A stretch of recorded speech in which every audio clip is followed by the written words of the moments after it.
ನಮಸ್ತೆ ವೀಕ್ಷಕರೇ, ಲಾ ಪಾಯಿಂಟ್ಗೆ ಸ್ವಾಗತ. ನಾವು ಕಷ್ಟಪಟ್ಟು ದುಡಿದ ಹಣದಲ್ಲಿ ಒಂದು ಆಸ್ತಿ ಅಥವಾ ಸೈಟನ್ನು ಖರೀದಿ ಮಾಡೋದು ನಮ್ಮೆಲ್ಲರ ಕನಸಾಗಿರುತ್ತೆ. ಆದರೆ ಆ ಒಂದು ಆಸ್ತಿಯ ಮೇಲೆ ಕೋರ್ಟ್ನಲ್ಲಿ ಯಾವುದಾದರೂ ಒಂದು ಕೇಸ್ ನಡೀತಾ ಇದ್ದರೆ ನಿಮಗೆ ಆ ವಿಷಯ ಗೊತ್ತಿಲ್ಲದೆ ನೀವು ಹಣ ಕೊಟ್ಟು ರಿಜಿಸ್ಟ್ರೇಷನ್ ಮಾಡಿಸಿಕೊಂಡ್ರೆ ಏನಾಗುತ್ತೆ? ನಿಮ್ಮ ಹಣ ಮತ್ತು ಆಸ್ತಿ ಎರಡು ಕೈ ತಪ್ಪಿ ಹೋಗುತ್ತಾ ಅಥವಾ ನಿಮಗೆ ಸಿಗುತ್ತಾ? ಕಾನೂನು ಭಾಷೆಯಲ್ಲಿ ಇದನ್ನೇ ಡಾಕ್ಟ್ರಿನ್ ಆಫ್ ಲೀಸ್ ಪೆಂಡೆನ್ಸ್ ಅಂತ ಹೇಳಿ ಕರೀತಾರೆ. ಇದ್ರ ಬಗ್ಗೆ ಸರಿಯಾದ ಮಾಹಿತಿ ಇಲ್ಲದೆ ಹೋದರೆ ನೀವು ದೊಡ್ಡ ಸಂಕಷ್ಟದಲ್ಲಿ ಸಿಲುಕಬಹುದು.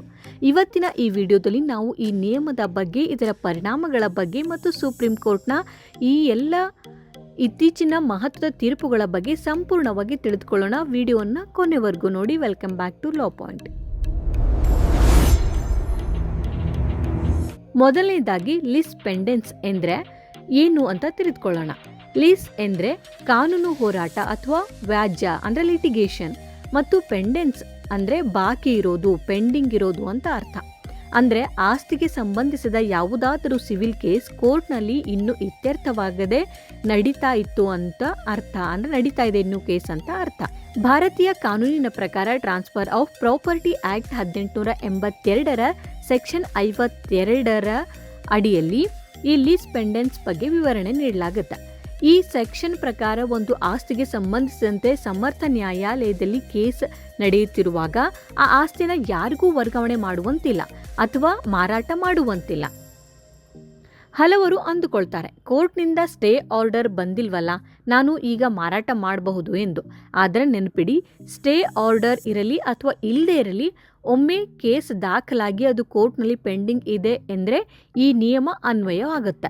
ಒಂದು ವೇಳೆ ನೀವು ಆಸ್ತಿಯನ್ನು ಖರೀದಿ ಮಾಡಿ ನೀವು ಖರೀದಿದಾರರಾಗಿ ಅಂದರೆ ಪರ್ಚೇಸರ್ ಆಗಿ ಏನು ಹೇಳ್ತೀರಾ ಅನ್ನೋದಾದರೆ, ನನಗೆ ಈ ಕೇಸ್ ಬಗ್ಗೆ ಗೊತ್ತಿರಲಿಲ್ಲ, ಕೋರ್ಟ್ನಲ್ಲಿ ಕೇಸ್ ನಡೀತಾ ಇರೋ ಬಗ್ಗೆ ನನಗೆ ಮಾಹಿತಿ ಇರಲಿಲ್ಲ, ನಾನು ಪೇಪರ್ ನೋಡಿ ಹಣ ಕೊಟ್ಟಿದ್ದೆ, ಹಾಗೆ ನಾನು ಮೋಸ ಮಾಡಿಲ್ಲ, ನಾನು ಇನ್ನೋಸೆಂಟ್ ಬಯರ್ ಅಂತ ನೀವು ಹೇಳಿದ್ರೆ, ಆದರೆ ಕಾನೂನು ಇದನ್ನು ಒಪ್ಪೋದಿಲ್ಲ. ನೀವು ಎಷ್ಟೇ ಹಣ ಕೊಟ್ಟಿದ್ರು, ಎಷ್ಟೇ ಪ್ರಾಮಾಣಿಕರಾಗಿದ್ದರೂ ಆ ಕೇಸ್ನ ಅಂತಿಮ ತೀರ್ಪಿಗೆ ನೀವು ಬದ್ಧರಾಗಿರಲೇಬೇಕಾಗತ್ತೆ. ಒಂದು ವೇಳೆ ನೀವು ಯಾರಿಂದ ಆಸ್ತಿ ಕೊಂಡುಕೊಂಡಿದ್ದೀರೋ ಆ ವ್ಯಕ್ತಿಯ ವಿರುದ್ಧ ಕೋರ್ಟ್ ತೀರ್ಪು ನೀಡಿದ್ರೆ ನೀವು ಆ ಆಸ್ತಿಯನ್ನು ಯಾವುದೇ ಪರಿಹಾರವಿಲ್ಲದೆ ಮೂಲ ಮಾಲೀಕನಿಗೆ ಬಿಟ್ಟು ಕೊಡಲೇಬೇಕಾಗತ್ತೆ. ಈಗ ಒಂದು ಉದಾಹರಣೆಯ ಮೂಲಕ ಕೇಸನ್ನು ನಾವು ಅರ್ಥ ಮಾಡಿಕೊಳ್ಳೋಣ. ದಿನೇಶ್ ಎಂಬುವರು ಒಬ್ಬ ವ್ಯಕ್ತಿಯಿಂದ ಒಂದು ಜಮೀನನ್ನು ಖರೀದಿಸಲು ಅಗ್ರಿಮೆಂಟನ್ನು ಮಾಡಿಕೊಳ್ತಾರೆ. ಆದರೆ ಜಮೀನಿನ ಮಾಲೀಕ ನಂತರ ರಿಜಿಸ್ಟ್ರೇಷನ್ ಮಾಡಲು ಒಪ್ಪಿಕೊಳ್ಳೋದಿಲ್ಲ. ಆಗ ಈಗ ದಿನೇಶ್ ಏನು ಮಾಡ್ತಾನೆ, ಕೋರ್ಟ್ಗೆ ಕೇಸ್ ಹಾಕ್ತಾನೆ. ಕೇಸ್ ನಡೆಯುತ್ತಿರುವಾಗಲೇ ಮಾಲೀಕ ಆ ಜಮೀನನ್ನು ರವೀಂದ್ರ ಎಂಬುವಂತಹ ಮೂರನೇ ವ್ಯಕ್ತಿಗೆ ಹೆಚ್ಚಿನ ಹಣಕ್ಕೆ ಮಾರಿಬಿಡ್ತಾರೆ. ರವೀಂದ್ರನಿಗೆ ಕೋರ್ಟ್ ಕೇಸ್ ಬಗ್ಗೆ ಗೊತ್ತೇ ಇಲ್ಲ, ಇಲ್ಲಿ ಇನ್ಫಾರ್ಮೇಷನ್ ಇರೋದಿಲ್ಲ.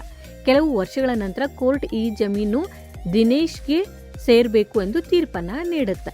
ಇಲ್ಲಿ ರವೀಂದ್ರ ಎಷ್ಟೇ ಹಣ ಕೊಟ್ಟಿದ್ರು, ಅವನ ಹೆಸರಿಗೆ ರಿಜಿಸ್ಟ್ರೇಷನ್ ಆಗಿದ್ರು, ಲೀಸ್ ಪೆಂಡೆನ್ಸ್ ನಿಯಮದ ಪ್ರಕಾರ ರವೀಂದ್ರ ಆ ಜಮೀನನ್ನು ದಿನೇಶ್ಗೆ ಬಿಟ್ಟು ಕೊಡಲೇಬೇಕಾಗುತ್ತೆ. ರವೀಂದ್ರ ಕೊಟ್ಟ ಹಣದ ಜವಾಬ್ದಾರಿಯನ್ನು ಕೋರ್ಟ್ ತೆಗೆದುಕೊಳ್ಳೋದಿಲ್ಲ. ಇದನ್ನು ನೆನ್ಪಿಟ್ಕೊಳ್ಳಿ. ಇತ್ತೀಚಿನ ವರ್ಷಗಳಲ್ಲಿ ಸುಪ್ರೀಂ ಕೋರ್ಟ್ ಹಲವು ಮಹತ್ವದ ತೀರ್ಪುಗಳನ್ನು ನೀಡಿದೆ. ದಾನಿಶ್ ಸಿಂಗ್ ವರ್ಸಸ್ ಹರ್ ಪ್ಯಾರಿ ಅಂದರೆ ಈ ಒಂದು ಪ್ರಕರಣದಲ್ಲಿ ಸುಪ್ರೀಂ ಕೋರ್ಟ್ ಏನು ಹೇಳುತ್ತೆ ಅಂದರೆ, ಆಸ್ತಿ ಅಡಮಾನ ಅಂದರೆ ಮಾರ್ಟ್ಗೇಜ್ ಇದ್ದಾಗ ಅಥವಾ ಸಾಲದ ಕೇಸ್ ನಡೀತಿರುವಾಗ ಮಾಡಿದ ವ್ಯವಹಾರವು ಲೀಸ್ ಪೆಂಡೆನ್ಸ್ಗೆ ಒಳಪಡುತ್ತೆ ಅಂತ ಸುಪ್ರೀಂ ಕೋರ್ಟ್ ಮಹತ್ವದ ತೀರ್ಪನ್ನು ನೀಡಿದೆ. ಇನ್ನು ಅಕ್ಲಾ ಶರಿಂಗ್ ಶಾವನ್ ವರ್ಸಸ್ ರಾಮಚಂದ್ರ, ಇದು 2026ರ ತೀರ್ಪು. ಇಲ್ಲಿ ಕೋರ್ಟ್ ಸ್ಪಷ್ಟಪಡಿಸಿದೆ ಏನೆಂದರೆ, ಖರೀದಿದಾರನು ತನಗೆ ಮಾಹಿತಿ ಇಲ್ಲ ಎಂದು ಹೇಳಿ ತಪ್ಪಿಸಿಕೊಳ್ಳಲು ಸಾಧ್ಯವೇ ಇಲ್ಲ. ಕೇಸ್ ನಡೆಯುತ್ತಿರುವಾಗ ವ್ಯವಹಾರ ಮಾಡುವುದು ಒಂದು ರೀತಿಯ ಜೂಜಾಟವಿದ್ದಂತೆ ಅಂತ ಮಹತ್ವದ ತೀರ್ಪನ್ನು ಕೊಟ್ಟಿದೆ. ಹಾಗಾದರೆ ನಾವು ಆಸ್ತಿ ಖರೀದಿ ಮಾಡುವಾಗ ಏನು ಮಾಡಬೇಕು? ಲೀಗಲ್ ಒಪಿನಿಯನ್ ಅಂದರೆ ಯಾವುದಾದರೂ ಒಬ್ಬ ಎಕ್ಸ್ಪರ್ಟ್ ವಕೀಲರಿಂದ, ಅಡ್ವೊಕೇಟ್ಸ್ಗಳಿಂದ ಆಸ್ತಿಯ ಲೀಗಲ್ ಒಪಿನಿಯನ್ನ ನೀವು ಪಡೀಲೇಬೇಕು. ಹಾಗೆ ಇಸಿ 30 ವರ್ಷಗಳ ಇಸಿ ಚೆಕ್ ಮಾಡಿ, ಇದರಲ್ಲಿ ಕೋರ್ಟ್ ಕೇಸ್ಗಳ ಬಗ್ಗೆ ಮಾಹಿತಿ ಸಿಗಬಹುದು. ಹಾಗೆ ನ್ಯಾಯಾಲಯದ ವಿಚಾರಣೆ, ನಿಮ್ಮ ವಕೀಲರ ಮೂಲಕ ಆ ಸಂಬಂಧಪಟ್ಟ ವ್ಯಾಪ್ತಿಯ ನ್ಯಾಯಾಲಯಗಳಲ್ಲಿ ಆ ಸರ್ವೆ ನಂಬರ್ ಮೇಲೆ ಯಾವುದಾದ್ರೂ ಕೇಸ್ ಬಾಕಿ ಇದೆ ಎಂದು ನೀವು ಟೆಸ್ಟ್ ಮಾಡಬೇಕಾಗತ್ತೆ, ಅಂದರೆ ಪರೀಕ್ಷೆ ಮಾಡ್ಕೊಳ್ಳಿ ಒಂದು ಸರಿ. ಹಾಗೆ ಲಿಟಿಗೇಷನ್ ಆಸ್ತಿ, ಯಾರಾದರೂ ಕಡಿಮೆ ಬೆಲೆಗೆ ಸಿಗುತ್ತಿದೆ ಎಂದು ಕೇಸ್ ಇರುವ ಆಸ್ತಿಯನ್ನು ತೋರಿಸಿದ್ರೆ ಅಂತಹ ಆಸ್ತಿಯಿಂದ ದೂರವಿರಿ. ಸ್ನೇಹಿತರೆ, ಕಾನೂನಿನ ಅರಿವು ಇರೋದು ನಿಮ್ಮ ಆಸ್ತಿ ಮತ್ತು ಹಣ ಎರಡನ್ನೂ ಉಳಿಸುತ್ತೆ. ಈ ಮಾಹಿತಿ ನಿಮಗೆ ಉಪಯುಕ್ತವಾಗಿದ್ದರೆ ಈ ವಿಡಿಯೋವನ್ನು ನಿಮ್ಮ ಸ್ನೇಹಿತರೊಂದಿಗೆ ಹಂಚಿಕೊಳ್ಳಿ. ಇಂತಹ ಮತ್ತಷ್ಟು ಕಾನೂನು ಮಾಹಿತಿಗಾಗಿ ನಮ್ಮ ಚಾನಲನ್ನು ಸಬ್ಸ್ಕ್ರೈಬ್ ಮಾಡೋದನ್ನು ಮರಿಬೇಡಿ. ಮುಂದಿನ ವಿಡಿಯೋದಲ್ಲಿ ಮತ್ತೆ ಸಿಗ್ತೀನಿ. ಧನ್ಯವಾದಗಳು. ಜೈ ಹಿಂದ್, ಜೈ ಕರ್ನಾಟಕ.